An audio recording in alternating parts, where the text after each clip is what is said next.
presented by Lovely Films Production। आप सुन रहे हैं अमित पटेल की आवाज में डीजे सुमित सतीश रैना, डीजे सुमित सतीश रैना, डीजे सुमित सतीश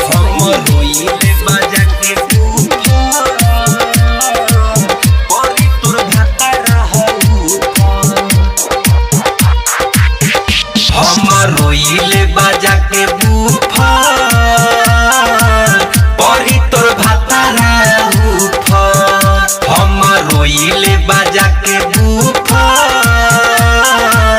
परी तोर भातारा उफा। काहे हम के भूलइले काफी पलो भइले रे, हम के भूलइले काफी पलो भइले बाटे उ हम से का सुपर परी तोर भातारा उफा। डीजे सुमित सतीश रैना, डीजे सुमित सतीश रैना, डीजे सुमित सतीश हम रोइले बाजा के बूफा परी तोर भातारा उफा। दिले बड़े हमारा ते छतिया में पीरा रे, परी तोरा देहिया में गतर गतर कीरा रे। हरे दिले बड़े हमारा ते छतिया में पीरा रे, परी तोरा देहिया में गतर गतर कीरा रे। काटो तारे चानी हम पछतानी, काटो तारे चानी रे हम पछतानी। कके अकिन तोरा ऊपर परी तोर भातारा उफा। हम रोइले बाजा के बूफा परी तोर भातारा उफा। डीजे सुमित सतीश रैना, डीजे सुमित सतीश रैना, रोइले बाजा के बूफा परी तोर भातारा उफा।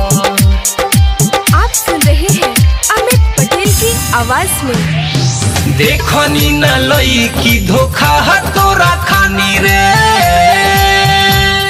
चला गईले ससुराई चुस के जवानी रे। अरे देखनी न लई की धोखा तोरा खानी रे, चला गईले ससुराई चुस के जवानी रे। अमित सेरा सोचे दुनु बेरा, अमित सेरा हो सोचे दुनु बेरा। नइखी का तोरा खानी सुथर परी तोर भातारा उफर। हम रोइले बाजा के बूफा परी तोर भातारा उफर। काहे हम के भूलइले काफी पलो भइले रे, हम के भूलइले काफी पलो भइले बाटे उ हम से का सुपर परी तोर भातारा उफर।